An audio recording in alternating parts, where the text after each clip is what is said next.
supposed to be a printed order service today?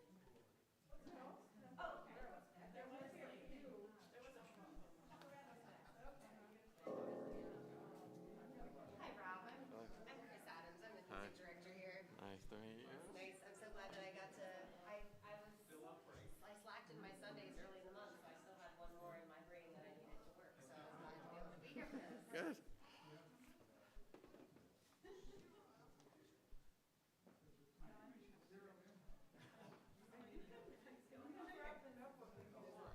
Test, test, test.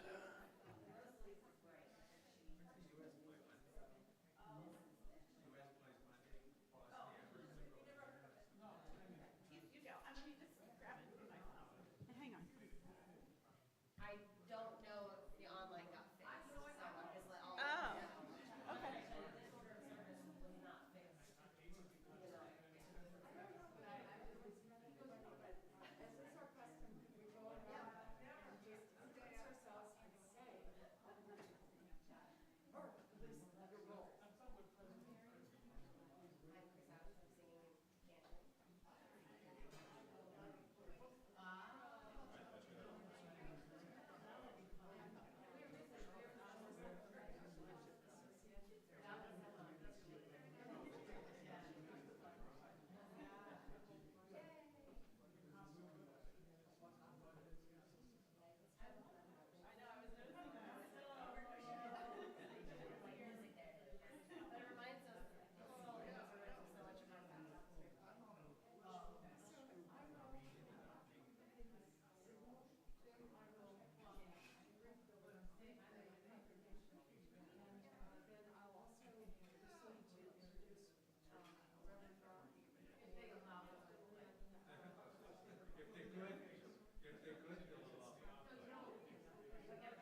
Test, test, test.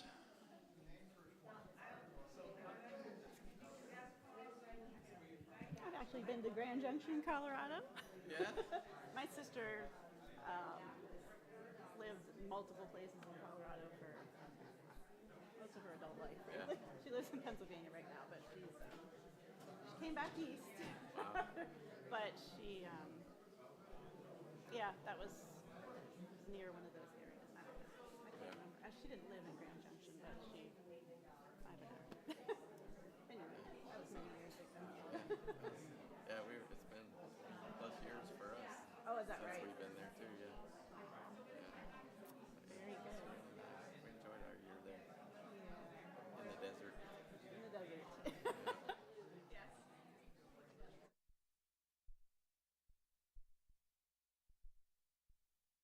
That's all right.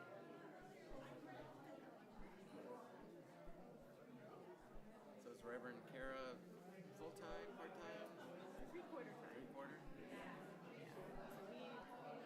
We've had, we've been as low as half time years ago. And then we were able to get up the last minister up to three-quarter time. And then Kara has only been here since December. So we stuck at three-quarter time. We tried to raise enough to get her to full-time, but that wasn't going to happen. Yeah. So it's fine.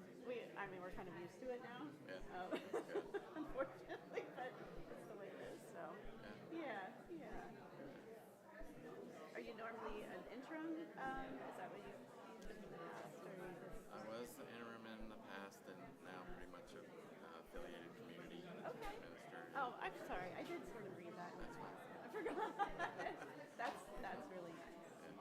Where are you affiliated? First year, Richmond. Oh, in Richmond. Oh, that's right. I read that too. That's good. That's like a nice big area. Yeah. Yeah. That's great. That's great. Hi. All of our susceptible people seem to be down in the dumps today. Oh, yeah. Well, hopefully they'll be spiritually lifted today. I'm sure they will. I hope so. They came here, so that's a good step forward. Yes. If I was down in the dumps, I probably wouldn't have stayed. Yeah. Especially because of the weather. Right. Yep. Me too. But nope. Almost time for me to stand up here. Yes, it is.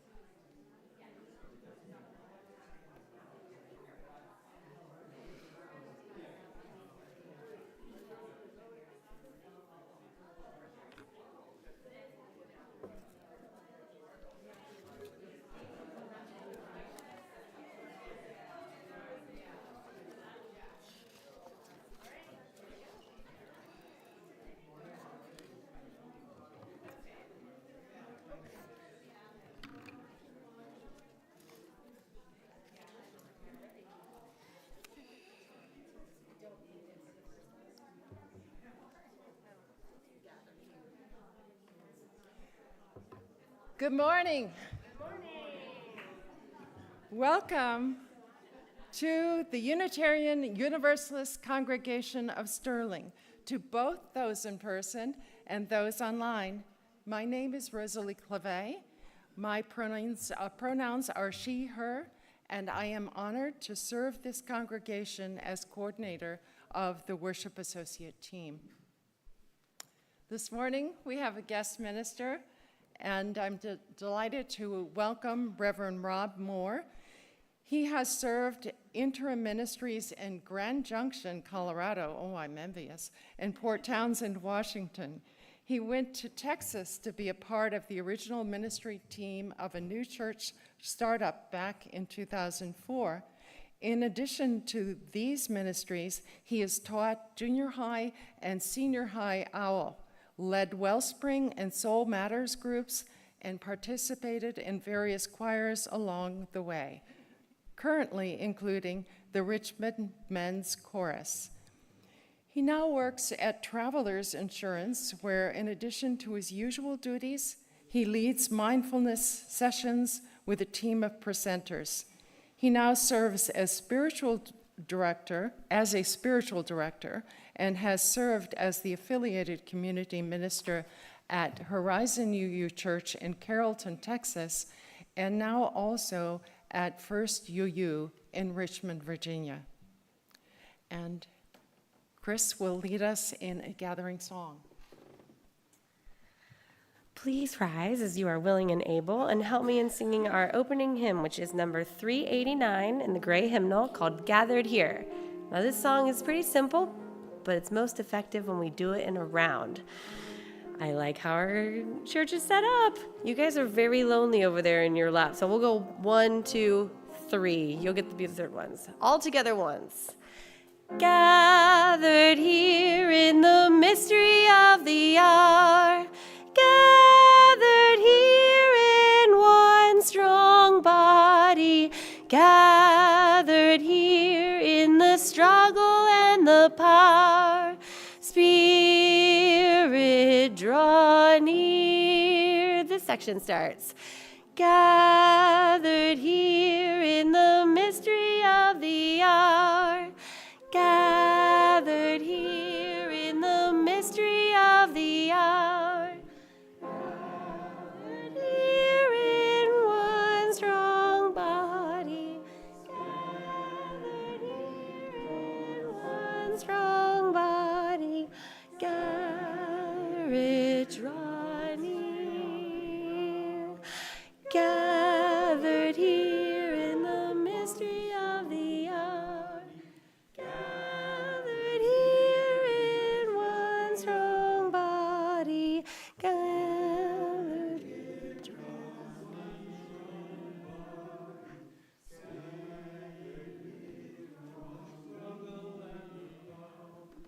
Spirit, draw near. Thank you. You may be seated.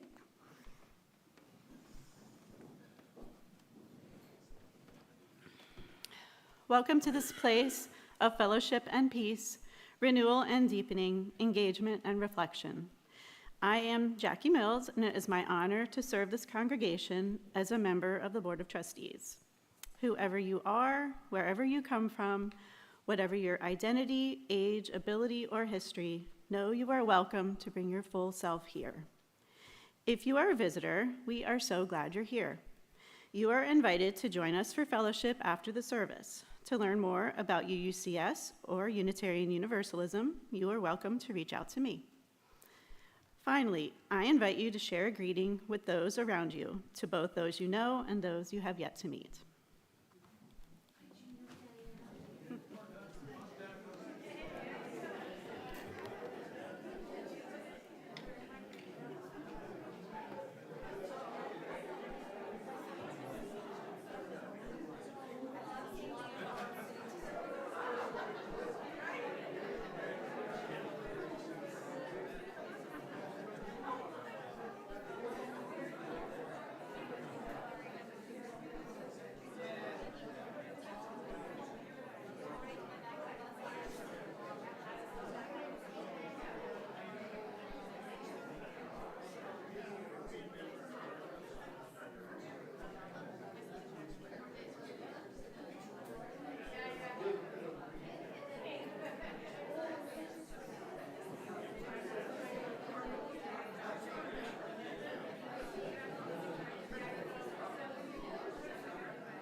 have one. You got one more thing? Now, let us share worship with reverence and authenticity. Jumping the gun a little bit here. Well, good morning. It is a joy to be with you. I will try to move a little bit so you don't lose me in the background.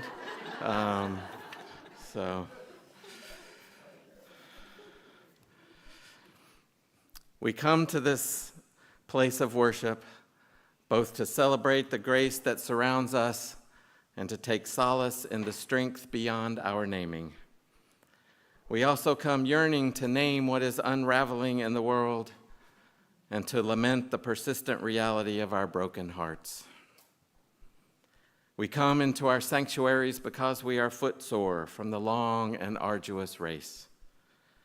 We come for worship that is not just a proclamation of good news or the bold sharing of a liberal vision, but a careful attention to all aspects of the human experience, including humble acceptance of the many ways we have collectively fallen short. We come because we crave hope for the journey ahead. We light this chalice in grace, in solace, in unraveling, in lament, in humble acceptance, and in hope.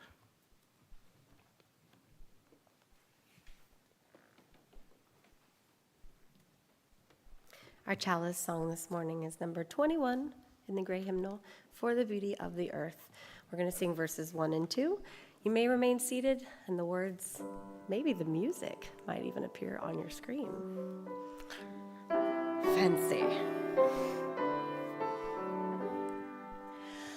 For the beauty of the earth, for the splendor of the skies, for the love which from our birth over and around us lies, source of all to thee we raise this our hymn of grateful praise.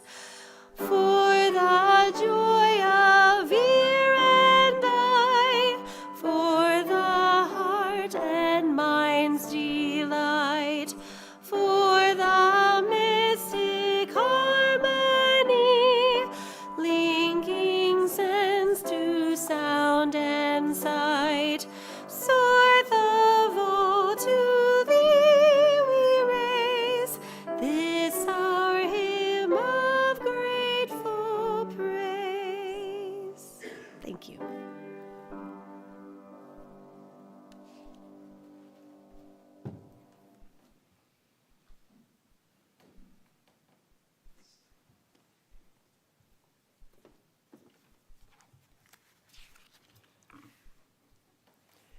The ritual of sharing our sorrows and joys invites us to hear one another and heal one another. You are invited to briefly share great losses or milestones.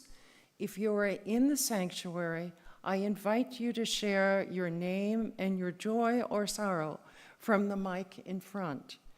And if you are online, I invite you to share your joy or sorrow in the chat box, and we will give each one a voice.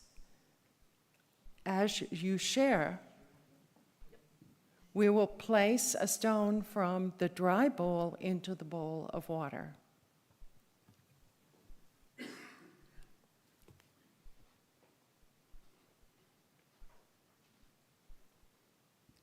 Good morning. My name is Louise Everett, and my husband Jay Everett is here. We want to share with you a joy, actually two joys that we had recently. Our grandson, who just graduated from Oregon State University, and he will be going on for a master's at Simon Fraser University in Vancouver. So we're very pleased about his graduation. We weren't able to be there for a number of reasons, but we saw it online. Then just a few days later, his sister Brady graduated from high school. Brady is 19 years old and she has Down syndrome. She went to accept her diploma with her cap on, scooched back a bit, and a huge pink bow that she always wears. She thinks it's wonderful.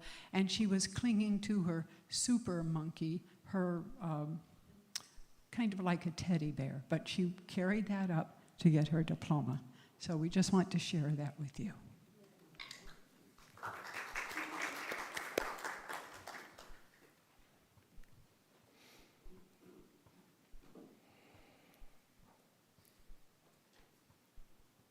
I'm Yvonne, and I want to share with you that I have a problem with my back, and my surgery was postponed because the insurance didn't cover the hospital.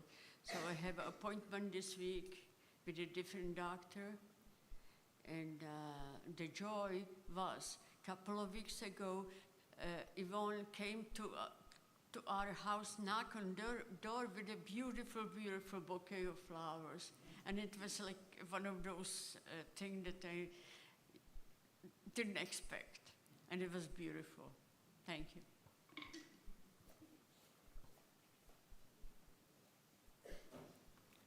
Do we have any?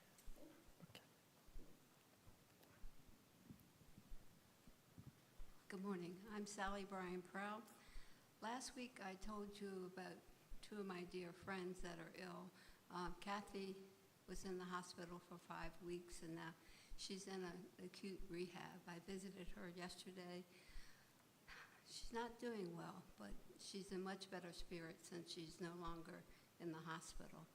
And my friend Beverly, who had the heart attack, she is home. She's this weekend at a family wedding, so she's doing really well. But my very, very deep sadness is about my neighbor who was picked up by ICE. He's from Egypt, and for some reason he had not renewed his visa to be here. And he and his wife just had a little baby boy. He's only 4 weeks old, and they have a daughter 5 years old. So we've all been writing letters and doing what we can to get him home, but please keep him in your prayers. Do we have any online? Okay. We will place one more stone for all those joys or sorrows we hold in our hearts, especially those still too tender to be shared aloud. And now, join us in a moment of silence as you are called.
to invite all those young in body and young in heart to come down for a special story.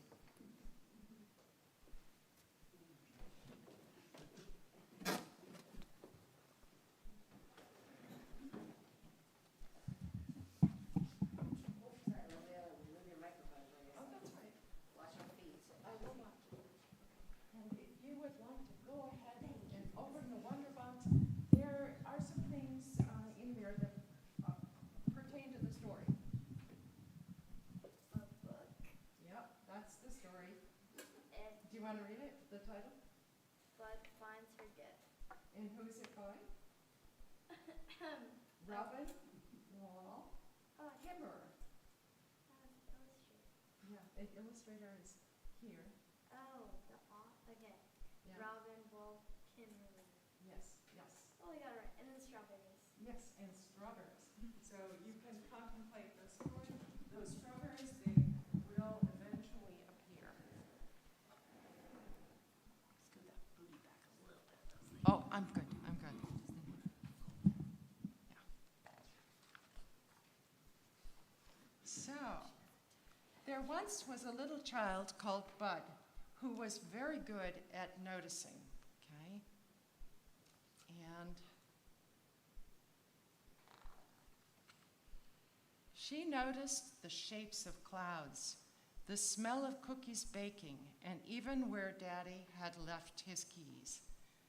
She noticed that everyone always had something important to do. Everyone but her.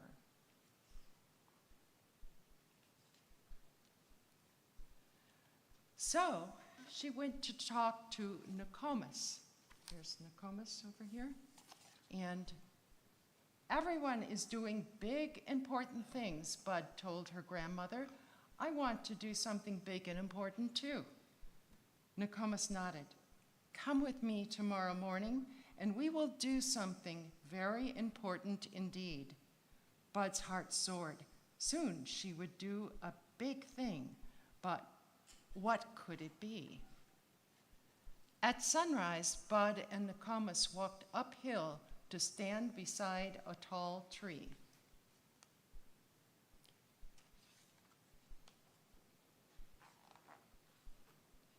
Raising her arms in the new light, Nokomis said, Good morning, morning. Thank you for the gift of this day. Thank you, birds and trees and dew and flowers. Thank you for all the gifts we are given. Bud watched and waited. Then she asked, Will we do important things soon? Nokomis laughed. This is the important thing, taking time for noticing and saying thank you for the gifts of the earth.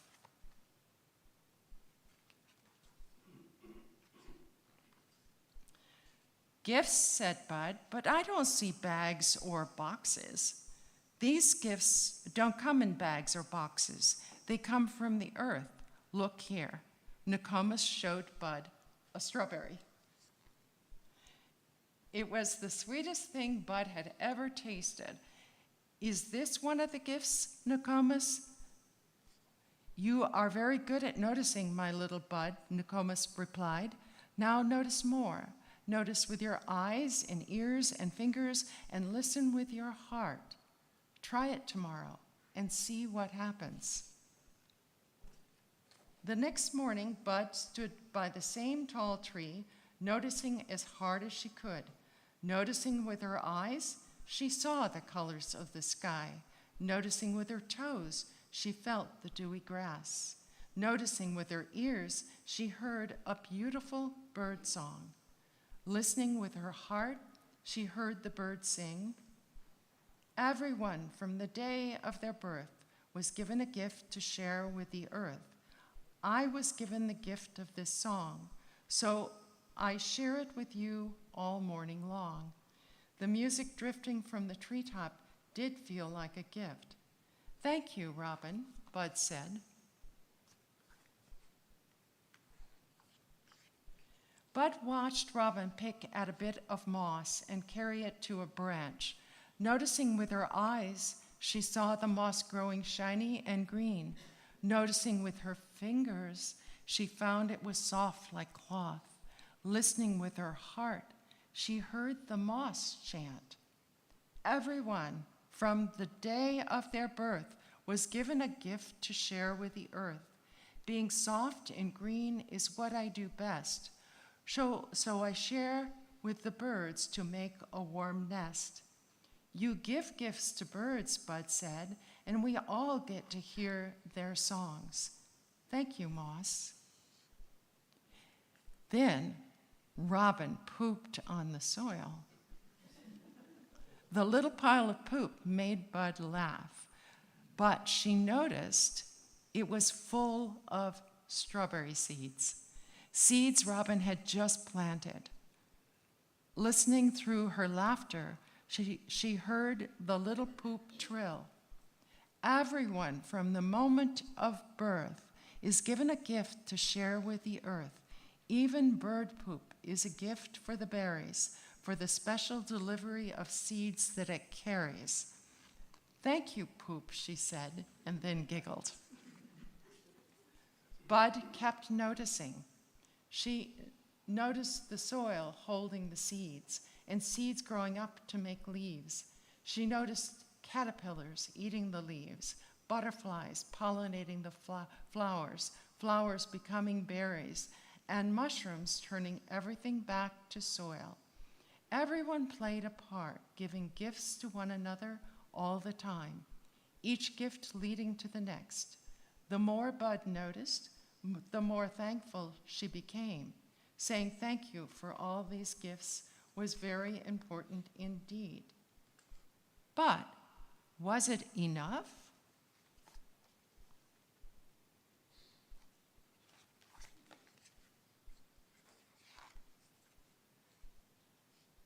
It was time to talk to Nokomis again.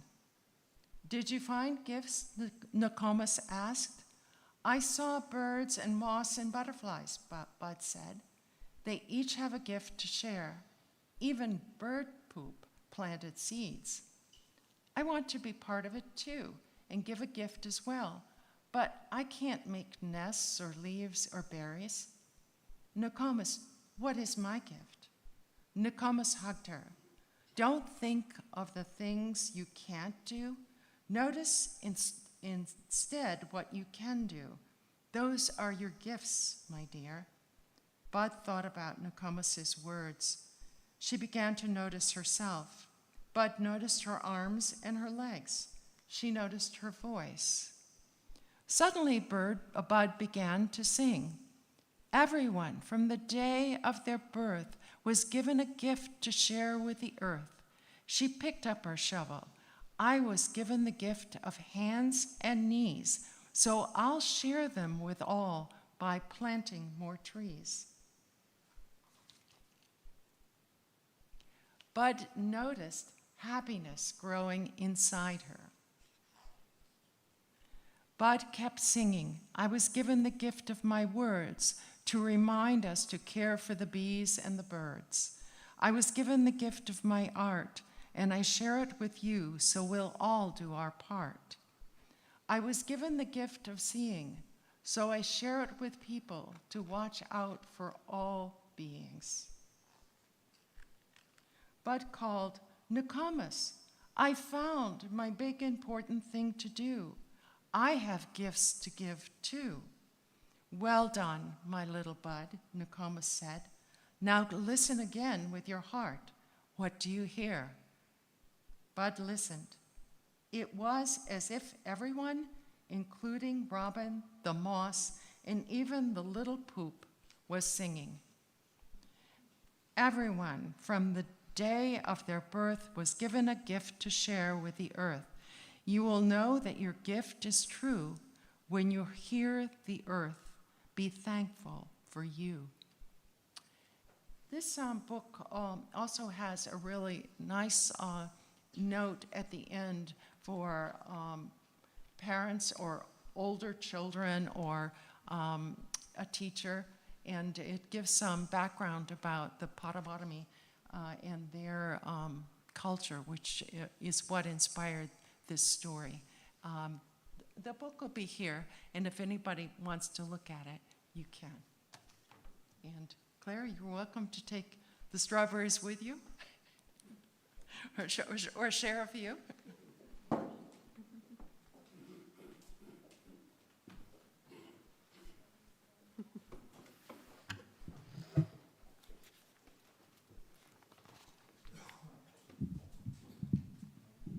It is time for our offering. We have received freely of gifts that minister to our needs of body and spirit. May we now gladly give a portion of that bounty. 2/3 of the cash offering will support our congregation. The remaining 1/3 will go to support our justice cause. This month, it is Mobile Hope. Mobile Hope is a nonprofit that provides support and emergency shelter to youth up to age 24 who are at risk, precariously housed, or homeless, and empowers them to become self-sufficient and experience improved well-being. The Washingtonian named Mobile Hope one of the 20 DC area charities where your donation will make an impact. A donation bin for clothing and goods is always at the back of the sanctuary under the name tags. Thank you for your generosity to our congregation and to our community.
The reading is from Sister Joan Chittister. I hope I'm saying that right. Contemplation, you see, is a very dangerous activity. It not only brings us face to face with God, it brings us as well face to face with the world, and then it brings us face to face with the self. And then, of course, something must be done, because nothing stays the same once we have found the God within. We become new people, and in the doing, see everything around us newly too. We become connected to everything, to everyone. We carry the whole world in our hearts, the oppression of all peoples, the suffering of our friends, the burdens of our enemies, the raping of the earth, the hunger of the starving, the joyous expectation every laughing child has a right to. Then the zeal for justice consumes us. Then action and prayer are one.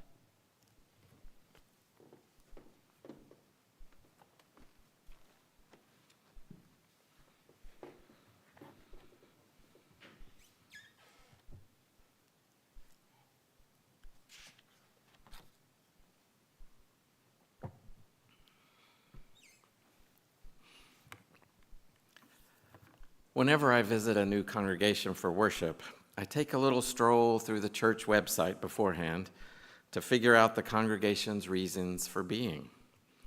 So as I poke around on your website, I see a lot of what I would call spiritual words: faith, love, soul, curiosity, community, transformation, and service. Many of our UU congregations include these or similar words on their websites and their documents, but sometimes there is no follow-through on how to live into some of these words and ideas. We spend so much time working in the community or keeping the church itself going that we often let the spiritual side of life and church suffer. I see my niche in our faith to be a champion for this contemplative part of church and life. The spiritual life offers a strong foundation so that we might live more fully towards all those words and ideals we espouse towards a loving and enlightened spiritual growth. The spiritual or contemplative path is also long and winding, and we all need help along the way in order to stay on the path, especially when it gets hard or when life throws us off the path entirely. So today I invite you to join me on the contemplative path. Along the way, we will come upon a few of its dangers, which hopefully we can help each other through, so that we stay and continue on the path toward wholeness, authenticity, and transformation. I see the contemplative path as nothing more than engaging in some sort of spiritual practice or practices with regularity, intention, and depth in order to see reality as it is. And that reality includes you and all those around you. It includes the earth, the skating rink next door, the person sitting a few rows back from you on the bus or in church. It includes all of what some might call God: love, ultimate good, holy, divine, Christ nature, Buddha nature, the sacred, whatever name or lack of name we choose. It includes simply how we connect to and seek communion with any and all of these concepts. Of course, we don't always connect with a concept very deeply, and the contemplative path is the way to connect to and directly experience that which gives our lives meaning at a deeper level and at the heart and soul level. And the way to begin the contemplative path is simply to have the intention, the naked desire for that connection. Once you state that desire and intention, whether out loud, consciously, or silently and bodily, you are on the contemplative path. From there, the path that each of us is on will be rather unique to us. Our chosen spiritual practices will be particular to our skills, interests, and personalities. Mine might be sitting in silence and reflection or writing. Yours might be active in service. The person next to you might be somewhere in between or somewhere totally different. Again, the key is intention, regularity, and depth. And it sounds so natural and organic when stated like this. And of course, it is not always so easy and can in fact be quite difficult at times. What often happens is that we often get in our own way through our biases, projections, defenses, our sense of separateness, which all make it hard to see ourselves, to see each other, and to see the world for what it is and for what we are. A commitment to a spiritual practice and to the contemplative path allows us to sit with and sift through all those obstacles to see reality for what it is. The contemplative path allows us to discover or return to our center so that we can better flow toward a loving and enlightened spiritual growth. The trouble is, as we heard from Sister Chittister earlier, that contemplation is dangerous. To quote her again, contemplation not only brings us face to face with God, it brings us face to face with the world, and then it brings us face to face with the self. And then, of course, something must be done. And so let's look at each of these steps in turn, which will lead us to the dangers along the way. Of course, the spiritual path is rarely linear or goes step by step like this, but I love nothing more than a sermon with a good checklist to go off as we go. And so as we begin or continue in the spiritual practice, we soon come face to face with whatever our concept of God may be.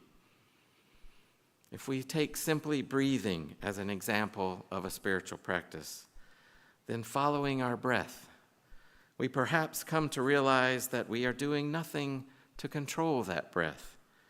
We can consciously breathe slower, faster, deeper, or more shallow, but the act of breathing itself is out of our control. And this one little realization points us to something outside our conscious sense of self. We can then frame it as a gift from life itself that we do nothing to earn. We can't add to it or take away from it. It is always there for us until we die. And building from there, once we start thinking about breath as gift, we soon get to gratitude about that gift and so much more.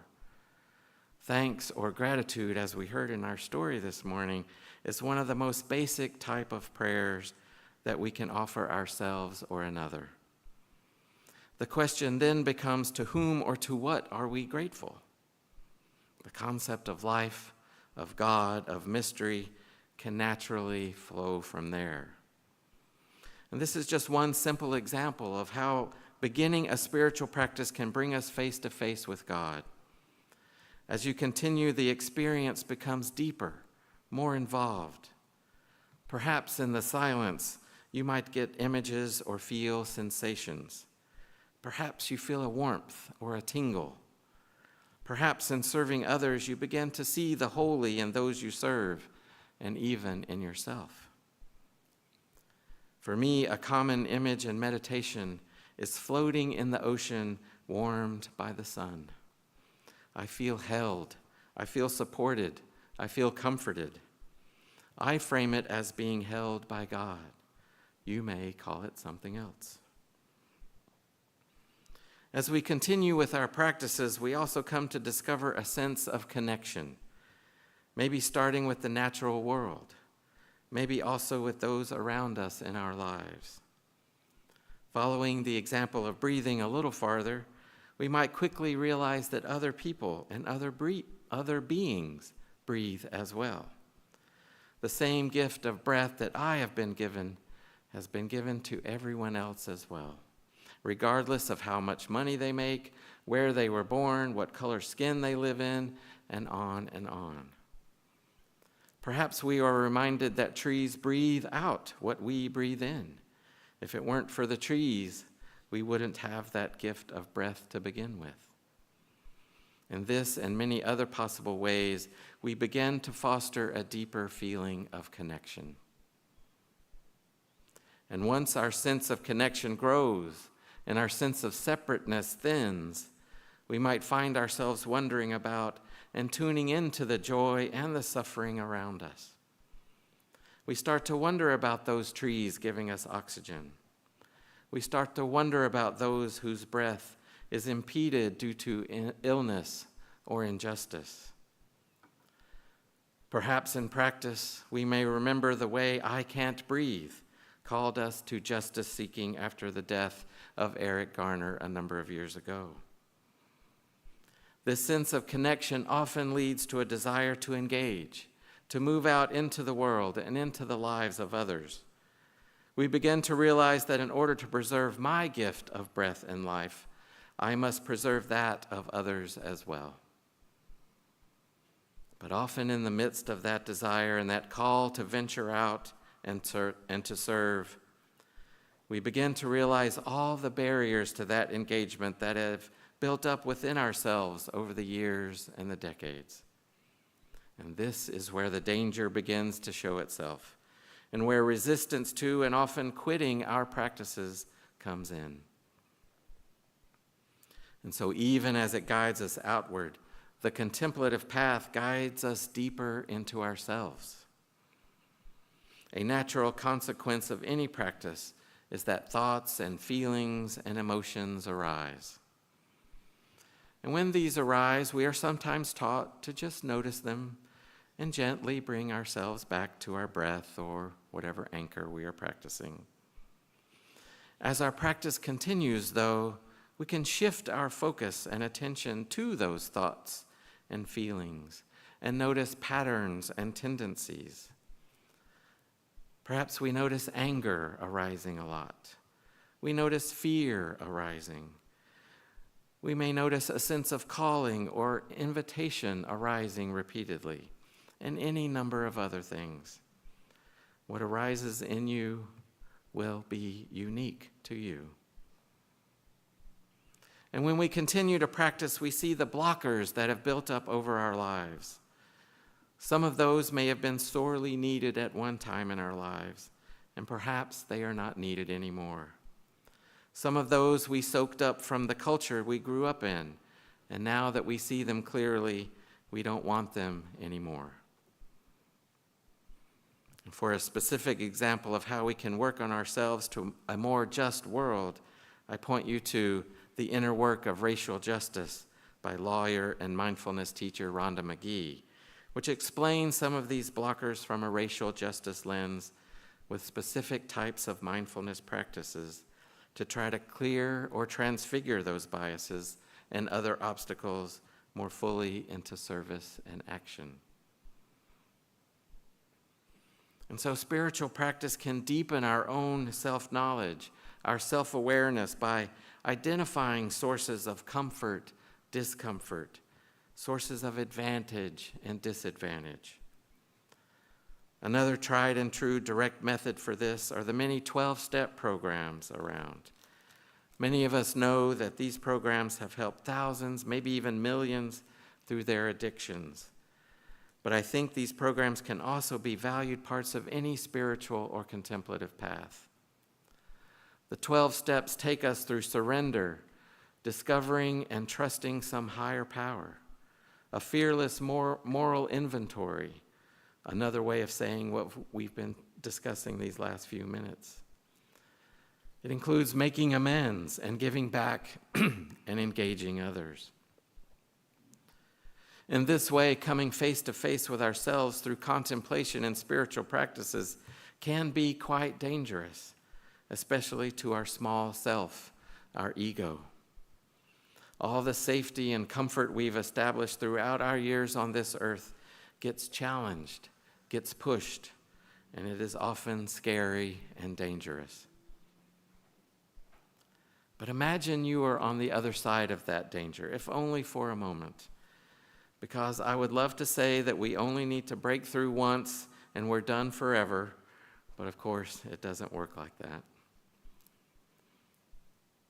And it turns out that when you come face to face with yourself and work through those places of brokenness or guilt or shame or woundedness, you come back around to that higher power and find there unconditional love. When I feel God's comfort and support floating in that ocean warmed by the sun, while at the same time knowing I have caused harm, knowing I have hurt people that I love and care about, I also feel that unconditional love, and I know that I can be both wounded and loved. I can be both broken and serve my community and the world. And that, friends, may just be the biggest reward of the 12 steps or any contemplative path. We can be wounded and loved. We can be both broken and serve our community in love. And now we are in the second half of Sister Jones' teaching. We become new people, and in the doing see everything around us newly too. We become connected to everything, to everyone. We carry the whole world in our hearts. Then the zeal for justice consumes us. Then action and prayer are one. We find ourselves more connected to God, more connected to each other, and more connected to ourselves.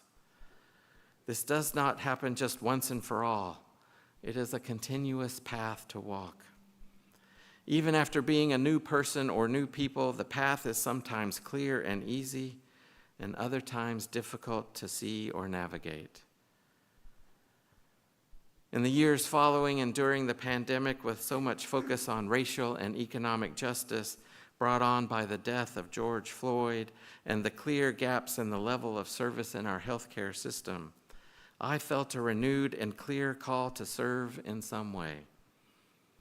What was less clear was what exactly my task, my ministry within it all might be. I struggled with that question, struggled to find what is my big, important thing to do.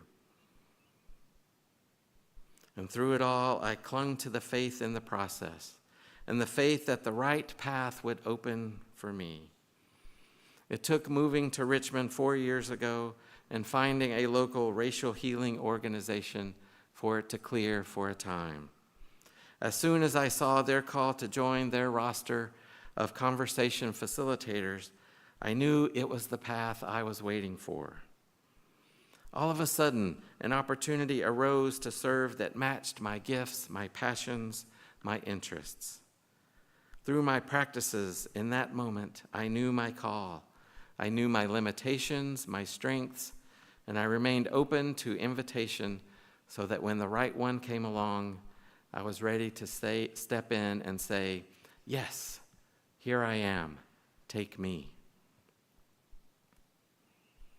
However, since the contemplative path and life in general is ever twisting and turning, that particular yes has now, 3 years later, turned into a no for this moment, at least. Yet I don't think of this new no as in any way that they failed me or I failed them, or that the invitation was wrong or I was wrong for accepting it.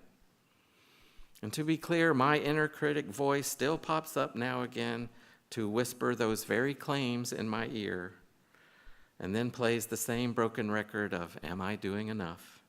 Am I doing the right thing? But then my inner advocate pops up and stops that broken record to say, now wait a minute. Just as through your practices you came to that yes, those same practices are now leading you to a no. Why doubt that?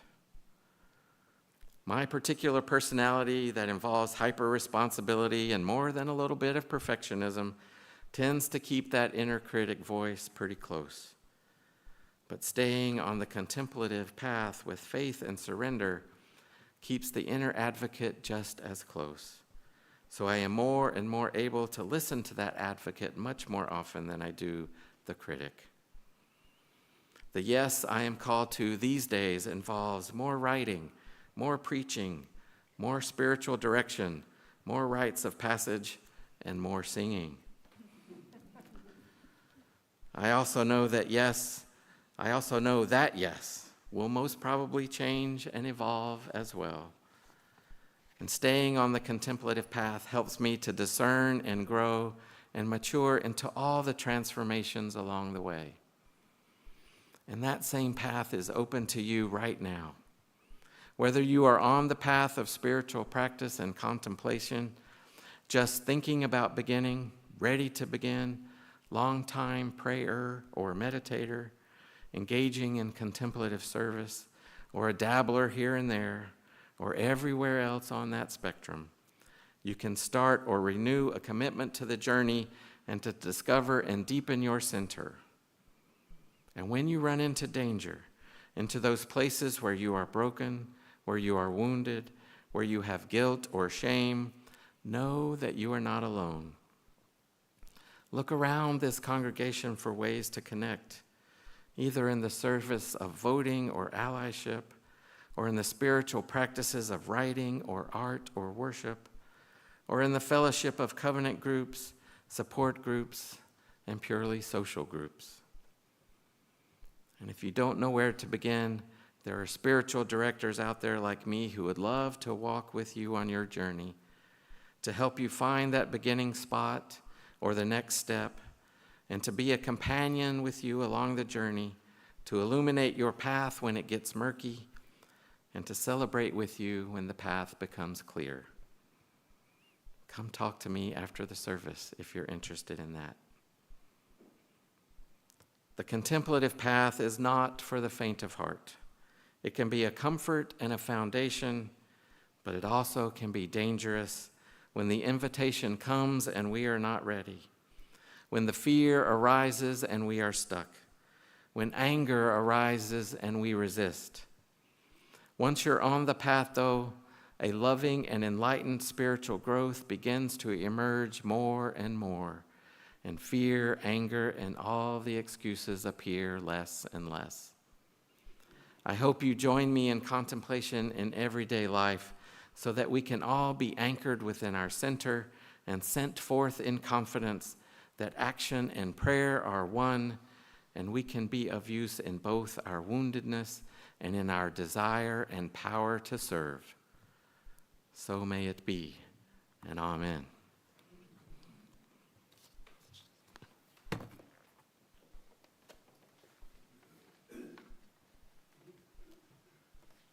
Please rise as you are willing and able and join me in singing not the chalice hymn as it's titled, but a reflective hymn.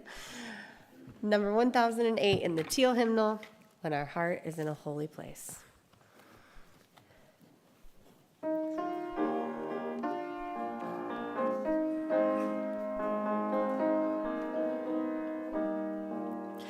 When our heart is in a holy place, when our heart is in a holy place, we are blessed with love and amazing grace. When our heart is in a holy place, when we trust the wisdom in each of us, every color, every creed and kind, and we see our faces in each other's eyes, then our heart is in a holy place.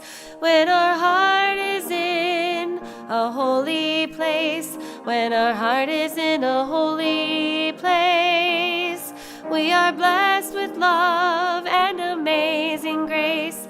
When our heart is in a holy place, when we tell our story from deep inside, and we listen with a loving mind, and we hear our voices in each other's words, then our heart is in a holy place. When our heart is in a holy place, when our heart is in a holy place, we are blessed with with love and amazing grace, when our heart is in a holy place.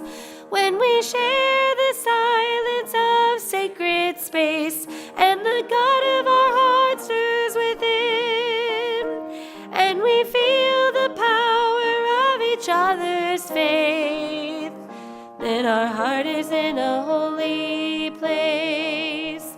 When our heart is in a holy place, when our heart is in a holy place, we are blessed with love and amazing grace, when our heart is in a holy place.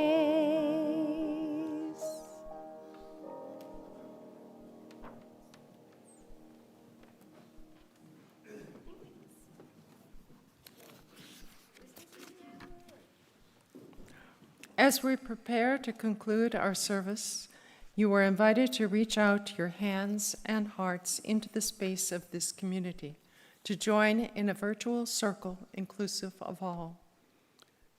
First, let us extinguish our chalice while we carry forth its light in our hearts.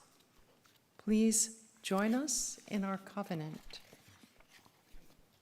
This congregation is dedicated to the proposition that behind all our differences and beneath all our diversities, there is a unity that binds us together and makes us one, in spite of time and death and the space between the stars.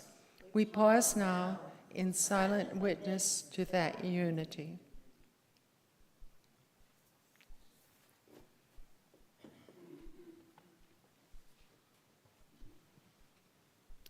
Just a couple of announcements. Our new art show, now on the walls, entitled Flight and Fancy, is the work of artists from the Watercolor Group, who meet weekly at UUCS. These works on paper are framed with many birds and flowers featured as subjects. Also shown are several landscapes and still life artwork. We plan to have a reception at a future date with the artists. Our first Date with Death Club session was a great success with 18 attendees. Save the date for the upcoming sessions at UUCS, Wednesday, August 26th and Wednesday, October 28th. Sessions are held every other month with topics selected by the participants who vote. And newcomers are always welcome. Join one session or come to all. There's more information about this in Illuminate, where you can contact Reverend Kara.